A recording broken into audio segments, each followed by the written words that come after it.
All right, so now that we're at the back of the machine, we're gonna go ahead and we're gonna load this coil onto the cradle. So this is very important that we make sure when we put this on the machine that we have our white or our color facing the top, okay?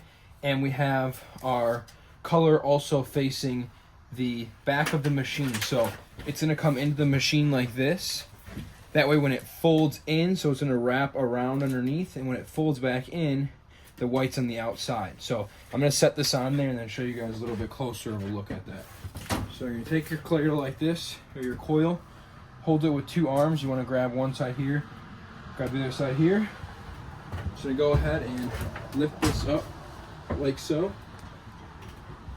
And then you're gonna place this in between the cradle spools, like that.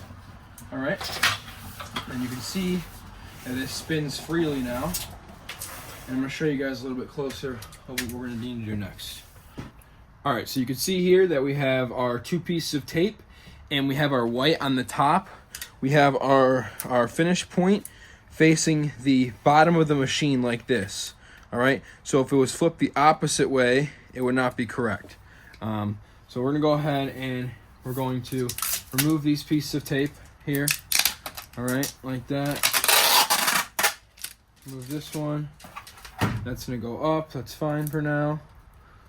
All right. Peel those off. Make sure you got all the sticky tape off, because if you don't clear all the tape off, it's going to create a jam inside the machine. All right, so now that we have our aluminum free, we're gonna go ahead and we're gonna make our two cuts. So what we're gonna need to do is we need to make a 3x3 triangle on this side. So from about here to here, and then same thing on this side, a 3x3 triangle from here to here. That way it can come in the machine at a point. So it's kind of like an arrow, and when it feeds into the machine, it grabs it. Otherwise, if you don't do this, same thing again, the machine will get jammed. So it's very important. So we're gonna go ahead and we're gonna make our first cut. I'm just using these long cut snips here. All right. So place it in about 3 inches. Doesn't need to be perfect, but it's better to be safe than sorry. So 3 inches. All right. Go ahead and cut this triangle. All right. So snip that off. So now you can see this is what we're looking like. All right. Same thing on this opposite side. 3x3 triangle. So here. Bang. All right. And now you can see that you have this kind of arrow shaped piece here. All right. And this is what's going to get loaded in the machine. So I'm going to go ahead and show you guys how we get this loaded in. All right. So now that you guys can see our shape preset right here, we're going to go ahead and we're going to feed this into the machine. So we're going to pull some coil out a little bit. All right. And we're going to bend it kind of at a U shape like this. And it seems like it would fit in between the top of these hooks here, but it actually goes underneath them. So that's the top guide, and then your bottom guide is down here. I don't know how good you guys can see these, but it's just like a little ramp that leads into it. So we're gonna take this and we're gonna go ahead and we're gonna feed this into the machine like this, all right? And it's gonna get a little stuck sometimes, so you gotta make sure that you're going straight at it, all right? Pull some more coil down, all right? And then we're gonna push it forward. Same thing, pull some more coil down. We're gonna push it forward. Pull some more coil down, push it forward. And then what's gonna happen is you're gonna get to a point where you kind of feel it click. And it's at the third wheel. So you're gonna push it until it clicks, and that means you're ready to run the aluminum out. I'm gonna show you guys what this looks like from the inside of the machine so you can know how far this goes in. All right, so if we take a look at the inside of our machine, you can see that we have 3 wheels. So our first wheel, our second wheel, and then our third wheel is located here, all right? You can also see that the coil has stopped, and it is right at these 3 red wheels right here, all right? And you could see that the coil is tucked up all the way, and it's wedged in between these 2 wheels. So that's as far as you're gonna get it, all right? This is about 3 feet or so from the inside, or from the beginning of the machine, all right? And like I said, this coil only goes about 3 feet, and then you're ready to run this coil out and get your install started. All right, so now that we have our coil in place and ready to be activated, we are going to head over here to the side of our machine, okay? You can see that there's a little red button that's sticking out, as well as, if I show you guys a little bit closer in here, there's a green button, all right? So this green button here is, the green button here on the top is the operate button to start the coil, and then the red button is the emergency shutoff switch for the entire machine. So if there's ever a point where you need to turn the machine off, either unplug it from the front or head over to the back and pull out that red button. It's not a push in, it's a pull out. And then we're gonna go ahead and we're going to run that green button for about 3 or 4 feet or so until we see this coil reach to about right here or so in the machine. All right, once it's about 2/3 through the machine, you can go ahead and you can stop using the green button and you can go run the machine from the front operational panel. All right, so again, we have our buttons back here. We have our green button to start the gutter, and then we have our red button right here. It's a little hard to reach these, so when you're doing this, you can just reach your arm around the side, feel right there. All right, and when you do this, you want to watch out for this coil. Also, if you press that green button and it sounds like it's trying to activate but the coil isn't moving, you can move this up and back a little bit and try to pop it back in place. Sometimes it just doesn't grab it all the way, so you may have to adjust it a few times. So let's go ahead and I'm going to show you guys what happens when I press this green button. All right, so now we went ahead and we plugged in our machine. Now we're ready to run out this coil. If you guys watch down here, you can see that this is going to start to move as we press this green button. So I'm going to head over to the back of the machine, press the button, and get this engaged. Okay, so I'm at the back of the machine. I see my red button and I see my green. I'm going to hold my hand on the left side of the coil, pushing forward towards the front of the machine, and press this green button.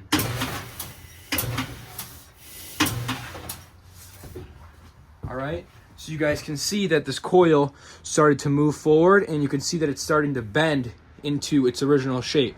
So I'm going to go ahead and continue to press this green button a few more times, get this ran out a few feet, and then we're going to go ahead and we're going to head to the front of the machine. All right, so if we take a look over here, you can see that our coil is actually starting to fold itself together. And you can see that it's starting to make the shape of that gutter. So we have it about 2.5 feet past the middle point. So we know, okay, that's about 2/3 of the whole entire machine. So we're ready to start operating it from the front. So let's go ahead to the front of the machine and show you guys what we need to do. All right, so if we take a look at the front of the machine, we have our operational panel here. So we have 4 switches that we need to know.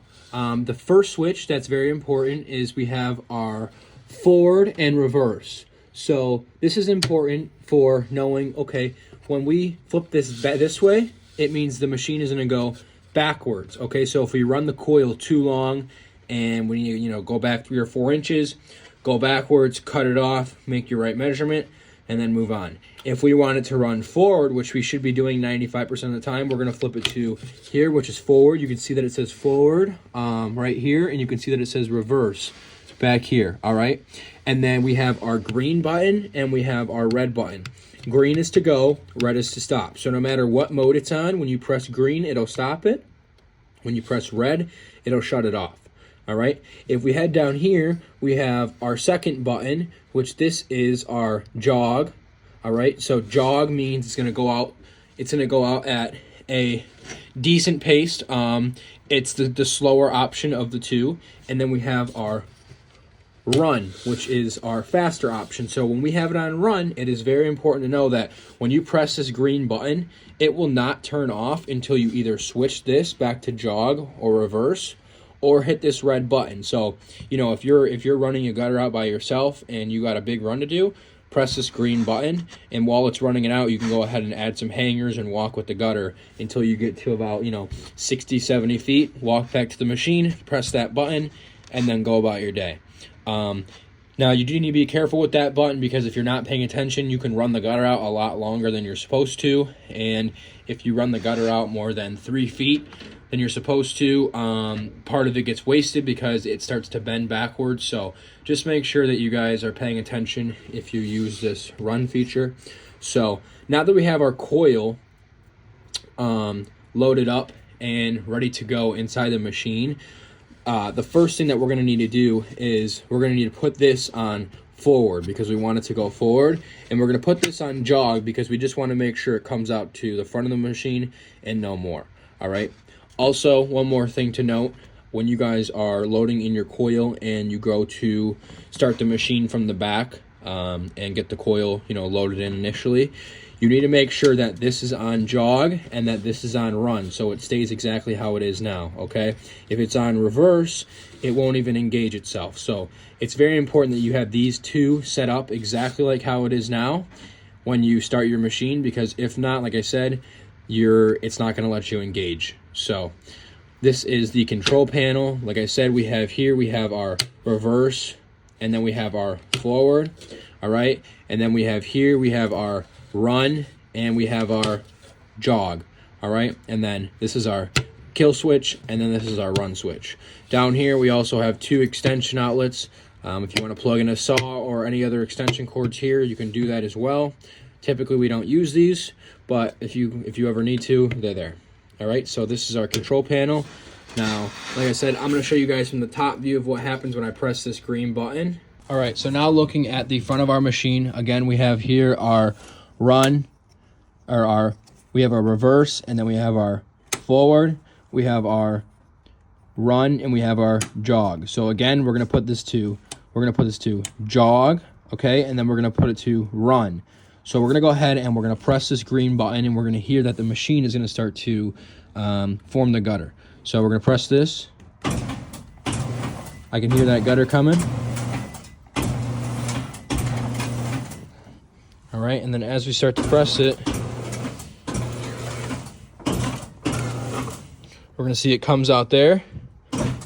We're gonna run it an extra few inches to get off that original scuff, because a lot of times when we load up the gutter coil, we get a few scuffs in there. So now that we have it ran out, we're gonna go ahead and we're gonna pull our guillotine, all right? Like that. And now we are ready to run our first run.